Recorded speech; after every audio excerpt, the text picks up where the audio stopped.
semuanya, gimana kabarnya teman-teman? Semoga sehat selalu, semoga baik-baik aja. Jangan lupa minum air putih yang banyak di tengah cuaca yang huru-hara begini. Hari ini kita akan membahas sesuatu yang tertutup, seperti dana pemerintah. Enggak, kita akan ngomong tentang vaginismus. Apakah kamu yang nonton ini adalah mantan pertama yang sulit masuk ketika malam pertama? Bahkan aku pernah nonton podcast atau potongan podcastnya siapa ya? Pokoknya dia suami istri baru kawin gitu dan mereka sulit untuk masuk, sulit untuk penetrasi, bahkan udah dicoba berkali-kali gitu ya. Kalau kamu lagi ada di posisi itu, kamu wajib nonton ini. Karena nggak semua yang nggak bisa masuk itu vaginismus. Sekarang aku jelasin pelan-pelan sesuai apa yang pernah aku baca, pernah aku lihat, pernah aku dengar. Bahkan aku pernah nanya ke dokter juga, ke Objin tentunya. Jadi buat kamu yang malas-malas baca, malas-malas nyari gitu ya, tinggal rungokke wae nonton video iki mbek lungguh. Apa kowe mbek mangan, mbek apa karepmu. Yang penting dengerin aja nggak apa-apa. Supaya kamu nggak self-diagnose. Mendiagnosa diri sendiri berdasarkan Google. Sebenarnya Google itu membantu, AI itu membantu, tapi tetap kita harus pakai akal sehat kita. Nggak bisa mentah-mentah kamu telan informasi itu. Yang pertama, sakit ketika berhubungan itu banyak banget jenisnya. Nggak semua sakit sama dengan vaginismus. Apalagi buat mantan-mantan pertama masih pada perawan gitu ya. Sakit vaginismus nih aku. Nggak semua sakit itu vaginismus. Vaginismus itu adalah salah satu ranting dari sebuah pohon besar. Jadi pohonnya gede, nah salah satu cabangnya ini vaginismus. Tapi kan sebenarnya banyak nih cabang-cabang yang lain. Dan definisinya itu jelas. Kalau vaginismus itu otot vagina yang tiba-tiba ngunci tanpa kamu sadar. Itu kayak otomatis ngunci. Bukan bisa diusahain, bukan bisa dipaksa-paksain, nggak, itu langsung ngunci. Jadi itu kayak tubuh kamu panik. Nah, itu tuh respon dari tubuh kamu yang panik itu. Atau pikiran kamu yang nggak karuan, itu akhirnya ngunci. Jadi bukan yang nggak mau masuk, tapi emang tubuhmu bilang enggak. Alasannya bisa macam-macam. Otakmu ruwet, pikiranmu ruwet, atau ada trauma dan lain-lain. Atau kamu didoktrin terus-menerus, didoktrin yang salah, akhirnya membentuk pikiran yang nggak benar gitu loh tentang penetrasi. Nah, itu baru satu. Sekarang kita bahas banyak orang yang salah kaprah. Kalau sakitnya itu di dalam, jadi kamu misal nggak berhasil penetrasi, tapi rasanya tuh kayak di dalam vaginamu, di dalamnya itu kayak sakit gitu. Itu bukan vaginismus. Banyak cewek yang bilang kalau sakitnya di dalam, oh kayaknya aku vaginismus. Enggak, sakitnya bukan di dalam. Kalau sakitnya ada di bagian dalam, aku agak sulit jelasinnya karena organ di dalam pun kalau disebutin kita juga nggak bisa ngeraba itu dengan tangan kan. Tapi kayak sakitnya di dalam sini, bukan di bagian luarnya. Itu bisa jadi karena endometriosis, radang panggul, kelainan rahim mungkin, posisi organ yang sensitif, atau kamu punya masalah penyakit kelamin, itu juga bisa sakitnya di dalam. Terus kalau sakitnya itu di pintu masuknya, di bagian luarnya, masih bisa diraba, masih bisa dipegang dengan tangan, nggak usah masuk kemana-mana. Pokoknya di bagian depan-depan ini, itu juga bukan vaginismus. Rasanya mungkin kayak perih, nyut-nyutan, atau mungkin panas, ada sensasi panas, itu bukan vaginismus. Itu biasanya kamu iritasi, atau kamu habis cukur, kebeler, nggak cocok sabun, atau infeksi ringan, atau mungkin penyakit kelamin, itu juga bisa. Ini masalah kulit dan jaringan luar, bukan vaginismus. Atau kalau kamu habis lahiran, tiba-tiba sakit gitu ya, karena mungkin lahiran perineumnya dijahit atau dan sebagainya, ya itu jelas bukan vaginismus. Itu mungkin karena jahitannya belum kering, jahitannya belum nutup sempurna, atau mungkin kamu dijahit bukan dengan benang jahit yang langsung tiba-tiba jadi daging, tapi harus diambil jahitannya, atau jahitanmu belum beres tapi suamimu udah maksa harus penetrasi, harus masuk gitu. Itu bukan vaginismus. Itu murni luka fisik. Terus apa mbak penyebabnya vaginismus? Penyebab vaginismus yang paling sering ditemuin adalah panik, trauma, doktrin dari dulu. Misal nih, dari kecil kamu didoktrin sama orang tua, kalau masih perawan itu harus dijaga. Jadi orang tua niatnya baik, menjaga perawan, anaknya tetap perawan sampai nanti dapat suaminya gitu. Tapi doktrinnya salah, nggak menjelaskan tapi nakut-nakutin. Akhirnya itu yang terbawa sampai dewasa dan akhirnya sudah mendarah daging di otakmu. Terjadilah respon tubuhmu itu karena doktrin yang salah. Akhirnya respon tubuhmu adalah penetrasi itu sakit, titik manusia itu adalah suatu senjata yang paling berbahaya dan itu racun mungkin. Akhirnya muncullah yang namanya vaginismus. Bisa jadi karena itu. Banyak juga kejadian takut sakit, takut gagal. Rata-rata bilang pecah perawan itu kan sakit. Dan buat orang yang belum pernah mengalami itu, ketika dibilang, nanti waktu malam pertama sakit loh, serem loh, alat kelamin laki-laki itu punyanya bojomu itu rasanya nanti gini, rasanya kayak dirobek, habis itu kamu badannya panas. Banyak ditakut-takutin lah intinya. Takut berdarah, takut mengecewakan pasangan.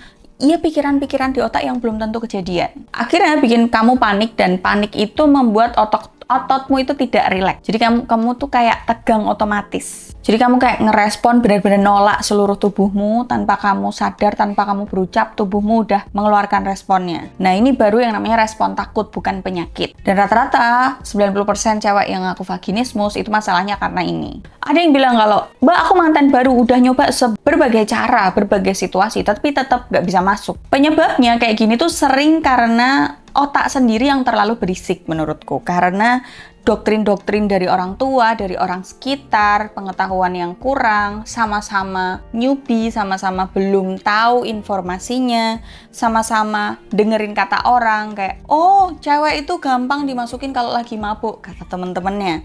Oh cewek itu gampang dimasukin kalau dia tuh nggak sadar, kata teman-temannya. Diterapin, padahal harusnya nggak kayak gitu. Harusnya kan kalian mantan baru tuh bisa komunikasi, bisa eksplorasi. Bahkan kalau kalian berdua sama-sama baru, sama-sama perawan dan perjaka, kalian berdua bisa sama-sama eksplorasi untuk melihat, oh seperti apa sih bentuk kelamin laki-laki, ini tuh namanya apa sih, oh ini tuh ujungnya sensitif ya, coba tak pegang boleh nggak, kalau dicium rasanya apa. Eksplorasi dan rekreasi. Gak usah dengerin kata teman-temanmu, nanti kamu gini ya, oh kamu baru nikah ya, baru nikah kemarin, mantan anyar, sini tak kasih petuah. Kalau yang ngasih petuah bukan aku, nggak usah didengerin. Gila, sombong banget aku ya. Karena apa? Rata-rata orang-orang di sekitarmu yang lagi pengen fun karena dapat vibes mantan anyar, akhirnya ngasih tahu yang cara bungkus lonte. Padahal yang kamu bungkus istrimu sendiri. Beda, bos. Jadi ketika malam pertama dan belum dapat edukasi apapun, apalagi kamu tidak berteman denganku dan tidak menanya saranku, nggak nonton kontenku, kebanyakan orang panik sama dengan ototnya lalu tegang. Terus ketika ceweknya ototnya tegang, suaminya stres, panik, ereksinya turun.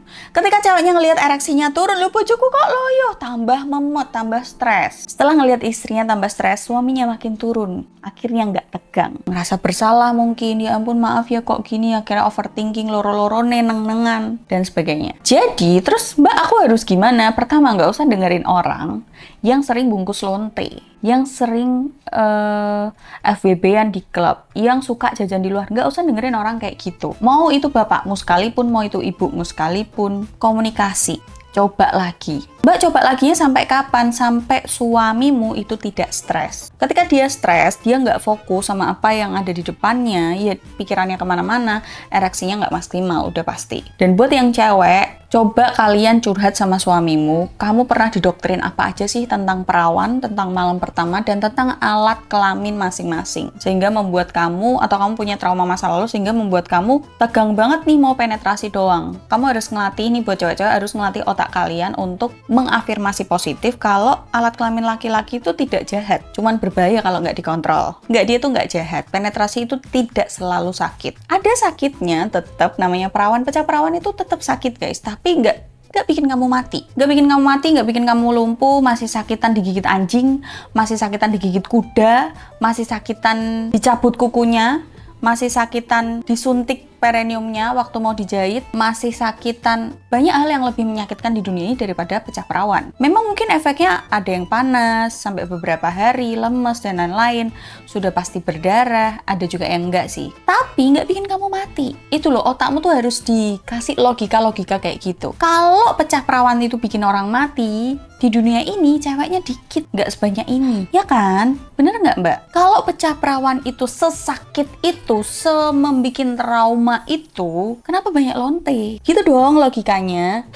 Pecah perawan tidak sesakit itu. Barangi bojomu itu bisa dikontrol. Itu kenapa kalian harus komunikasi, harus diceritain semuanya, harus eksplorasi, apalagi sama-sama perawan dan perjaka itu seru banget. Begitu pikiran dan tubuh kalian udah sinkron, oke, aku mau malam pertama, tubuhku udah siap, pikiranku udah rileks, tenang, enak, fokus sama tujuan kita malam ini untuk bersenang-senang, itu udah jaminan berhasil. Terus kalau kalian merasakan, buat yang cewek ngerasain perih, sakit sedikit, wajar. Namanya masih perawan, kalau kalian buka tutup botol, crack, itu kan juga luka ya hitungannya. Putus tuh sil-silnya. Kalian buka plastik pertama kali, rek, sobek, wajar. Kalian ngupas buah pun ada sobekannya, wajar. Tapi nggak bikin kalian harus dibius, harus pakai anestesi, nggak. Ini yang perlu kalian semua ingat, stop mendiagnosa diri sendiri. Berpengetahuan boleh, tapi mendiagnosa kayaknya bukan ranahmu kecuali kamu dokter. Kamu nggak bisa nih asal ngomong, aku vaginismus. aku trauma, aku cacat. Nggak bisa. Padahal kamu belum pernah pergi ke dokter, belum pernah pergi ke psikolog, belum pernah pergi ke psikiater. Ternyata kamu punya luka lahiran, trauma masa lalu, infeksi, kulit sensitif, masalah rahim, atau apapun masalahnya yang belum kamu tahu karena kamu nggak pernah pergi ke orang profesional. Kalau kamu sakitnya sakit fisik, emang ada masalah di kelaminnya, ada infeksi menular seksual, dan lain-lain, terus kamu cuma terapi mental,